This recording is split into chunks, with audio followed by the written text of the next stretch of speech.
सिंह लग्न जून 2026 आपके लिए कैसा रहेगा। महीने की शुरुआत थोड़ा सा मनी क्रंच के साथ हो सकती है, लेकिन 18 जून के बाद ये मनी क्रंच समाप्त होता नजर आ रहा है। आपके हाथ में फिर से कैश आएगा, लेकिन 18 जून तक तो जरा कैश की तंगी रहेगी। तो थोड़ा सा अपने आप को स्टेबल रखने की कोशिश करें। लग्नेश आपके कर्म क्षेत्र पर आएंगे तो आपको आपके वर्क प्लेस पर कोई अच्छी सी पहचान मिलेगी, आपका नाम बनेगा, ये एक अच्छी गुड न्यूज है।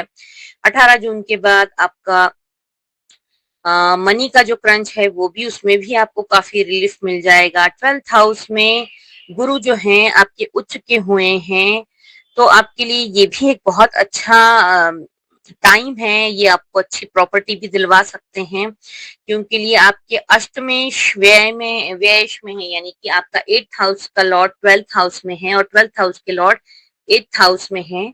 तो ये भी आपके लिए एक अच्छा बड़ी प्रॉपर्टी दिलाने का संयोग नजर आता है। जून से लेकर तो लगभग अक्टूबर नवंबर स्टार्टिंग तक जो लोग भी विदेश में बसना चाहते हैं, पीआर लेना चाहते हैं, उनका ये सपना पूरा हो सकता है। घर का सपना पूरा हो सकता है बेसिकली।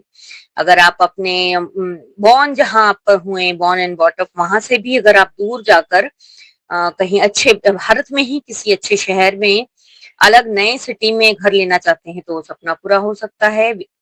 इसको विदेश भी कहा जाएगा। अगर आप आउट ऑफ इंडिया भी जाकर सेटल होना चाहते हैं तो वो भी आपका सपना पूरा हो सकता है।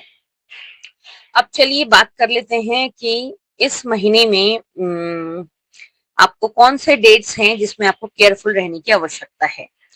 महीने की शुरुआत 4 तारीख तक तो ठीक ठाक है, उसके बाद 5, 6, 7 आपको अपने निर्णय थोड़े से पेंडिंग रखने हैं। सिंह लग्न वालों का थोड़ा सा ये होता है, सिंह राशि सूर्य की राशि कहलाती है। ये बड़े इगोइस्टिक लोग होते हैं, गुस्सा बड़ी जल्दी आ जाता है। सिंह लग्न वालों को लड़ने के लिए हमेशा तैयार रहते हैं, तो आपको जरा इस पर काम करना होगा। आपके भाग्य में भी मंगल आए हैं, तो थोड़ा अग्रेशन और बढ़ाएंगे, बट आपको इस पे काम करने की आवश्यकता है।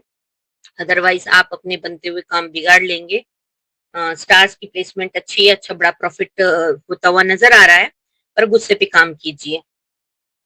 तो महीने की शुरुआत में 18 तक, जैसे मैंने बताया, आपको मनी की शॉर्टेज रहेगी। इस वजह से आप काफी एंजाइटी का सामना करना पड़ेगा, ओवर थिंकिंग, चिड़े चिड़े रहेंगे, तो उसका असर 5, 6 और 7 को ज्यादा रहेगा। तो कोई भी महत्वपूर्ण निर्णय ना लें। किसी इंपॉर्टेंट मीटिंग में किसी व्यक्ति से मिलने जाना हो तो अवॉइड करें। 9, 10 और 11 ये वो दिन है जब मैंने आपको बताया ना, अष्टमेश व्ययश में और व्ययश अष्टमी में है, तो आपको बड़ी प्रॉपर्टी मिलने के योग बनाते हैं। आपके एंसेस्टर्स से पेरेंटल प्रॉपर्टी, आपके पुरखों की प्रॉपर्टी, आपके पिताजी की, दादाजी की कोई वसीयत की वजह से जो आपको प्रॉपर्टी मिलेगी, उस प्रॉपर्टी के मिलने के योग नजर आते हैं। 12, 13, 14 फाइनेंशियली बेस्ट रहेगा। बहुत अच्छा बड़ा मनी फ्लो हाथ में आता हुआ नजर आ रहा है। शेयर मार्केट से भी आ सकता है, बिजनेस से भी आ सकता है। रियल स्टेट में कोई काम करते हैं तो वहां से भी पैसा आता हुआ नजर आ रहा है। 15, 16, 17, 18 कोई काम के सिलसिले में आपकी छोटी ट्रैवलिंग हो सकती है, जिसमें काफी अच्छा फायदा भी होता हुआ नजर आ रहा है। फायदा मनी के इसमें नहीं, पर जैसे काम बनता हुआ कि 18 तक आपके काम बनने शुरू हो जाएंगे, उसके बाद आपके हाथ में मनी फ्लो आना शुरू हो जाएगा। तो इस ट्रैवलिंग को आप जरूर कीजिएगा, अवॉइड ना करें। 19, 20 और 21 घर आपका जो है मेहमानों से भरा रहेगा। मे बी पॉसिबल घर में कोई प्रोग्राम हो सकता है, किसी की शादी सगाई हो सकती है। 15 जून के बाद ये ऐसे बनेंगे मौके शादी सगाई के, या फिर कोई गेट टुगेदर, ऐसा छुट्टियां हैं तो कुछ आपकी बहनें वहनें भी मिलने आ सकती हैं, ऐसा कुछ प्रोग्राम हो सकता है। 22 से 25, 22, 23, 24, 25 ये आपके स्टूडेंट्स के लिहाज से बहुत अच्छा है। जो लोग भी कॉम्पिटिटिव एग्जाम की तैयारी कर रहे हैं, उन सभी लोगों के लिए ये बहुत अच्छा दिन है, इनका भरपूर यूटिलाइज करें। या फिर ऑनलाइन जो लोग भी, एज मैटर नहीं करती है, किसी भी एज में जो भी सीख रहे हो उन सब के लिए ये दिन बहुत बहुत लाभदायक है। इसका भरपूर फायदा उठाएं। शेयर मार्केट वाले लोग भी काफी कुछ सीख सकते हैं इन दिनों में। 26, 27, 28 और 29, ये 4 दिन विशेष आपको ध्यान रखना है। ये है वो दिन जिसमें रोग, ऋण और शत्रु, यानी कि आपकी तबीयत खराब हो सकती है।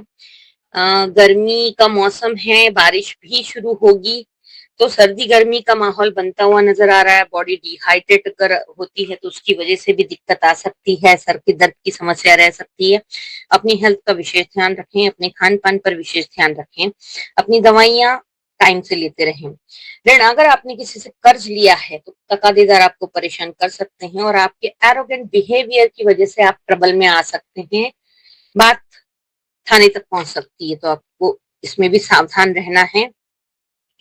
ट्रैवलिंग करते समय, गाड़ी चलाते समय भी हाइपर होकर के गाड़ी नहीं चलानी है, नशे से दूर रहना है, ड्रिंक एंड ड्राइव बिल्कुल भी नहीं करना है।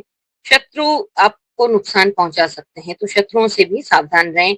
कोर्ट की डेट, अगर आपका कोई लिटिगेशन चल रहा है, कोर्ट की डेट अगर इन तारीखों में पड़ती है तो उसे पोस्टपोन या प्रीपोन कर लें। जैसे ये वीडियो आपको मई एंड में ही मिल जाएगा तो आपको आइडिया लग जाएगा। तो आप मई की स्टार्टिंग की डेट ले सकते हैं जो आपकी फेवरेबल डेट्स हैं, क्योंकि ये लास्ट के दिन है।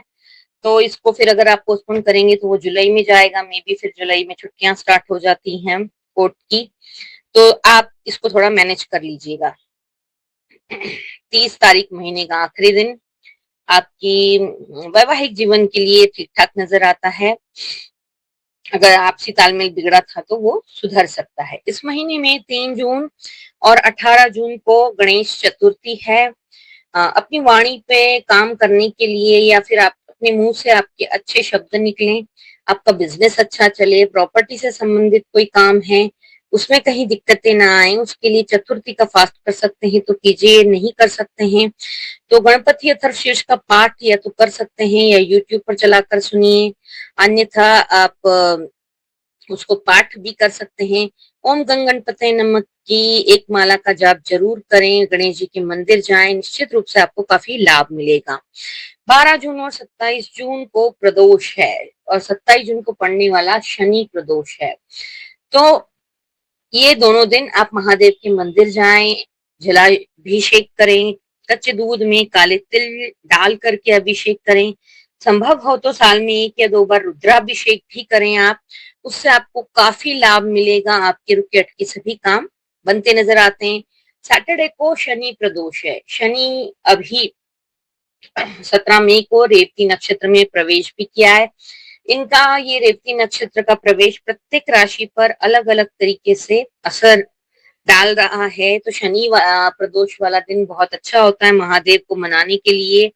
वहां अगर आप जाकर जलाभिषेक करते हैं तो महादेव भी मान जाएंगे और शनि देव भी आपको परेशान नहीं करेंगे। 15 जून को सोमवती अमावस्या है, सोमवार को पड़ने वाली अमावस्या को सोमवती अमावस्या बोला जाता है। सोमवती अमावस्या का भी अपना एक महत्व होता है। इस दिन गंगा स्नान वगैरह करने का बड़ा महत्व होता है और ज्येष्ठ महीना अधिक मास का ये अंतिम दिन है। तो अगर आप आसपास के आपके कहीं है तीर्थ स्थान तो वहां जाकर गंगा स्नान कीजिए, दान पुण्य कर लीजिए इस महीने में, तो काफी आपका लाभ मिलेगा इस चीज का भी। विष्णु सहस्त्र नाम का पाठ करके बहते जल में नारियल प्रवाहित करें, उससे भी आपके अचानक होने वाली घटनाओं से आपको मुक्ति मिलेगी। 18 जून को गुरु पुष्य योग है, हर महीने में गुरु पुष्य योग आता है, तो जून महीने में 18 जून को पड़ रहा है गुरु पुष्य योग। गुरु पुष्य योग कहते हैं कि गुरुवार के दिन जब गुरु पुष्य योग पड़ता है वो बड़ा ही शुभ होता है। मई महीने में भी गुरुवार के दिन पड़ा था और अभी जून में भी जो है गुरुवार के दिन ही गुरु पुष्य योग पड़ रहा है, ये एक बहुत अच्छा संयोग है। वैसे तो गुरुवार को ही पड़ता है पर ये पुष्य योग वैसे किसी अन्य दिन भी पड़ जाता है, तो इस दिन गोल्ड खरीदा हुआ बहुत ज्यादा बेनिफिशियल रहता है, उस का अंत नहीं होता, या कोई भी आप वैल्यूएबल चीज खरीदते हैं तो वो चिरकाल तक टिकी रहती है। ये सारी डेट्स आप कैलेंडर पर मार्क करके रखें, अपने महीने के शेड्यूल में इसको प्लान करें और उसको रोज देख करके अगर आप निकलेंगे तो निश्चित रूप से आपका नुकसान नहीं होगा, आपको बेनिफिट मिलेगा। तो आपको और जो मैंने छोटे छोटे उपाय बताए हैं वो उपाय करते रहें। कैश क्रंच है आपके पास, मनी की शॉर्टेज है, उसके लिए आप कनक धारा स्तोत्र का पाठ कर सकते हैं, श्री सूक्त का पाठ कर सकते हैं, यूट्यूब पर चलाकर सुन सकते हैं, इससे भी आपको बहुत लाभ मिलेंगे। मेरा ये वीडियो अंत तक देखने के लिए धन्यवाद। सब्सक्राइब कीजिएगा अगर अभी तक आपने सब्सक्राइब नहीं किया है। सिंह लग्न वालों के साथ इसको आप शेयर कर सकते हैं। लाइक शेयर कमेंट करते रहिए, अपने सुझाव कमेंट में मुझे बताते रहिए।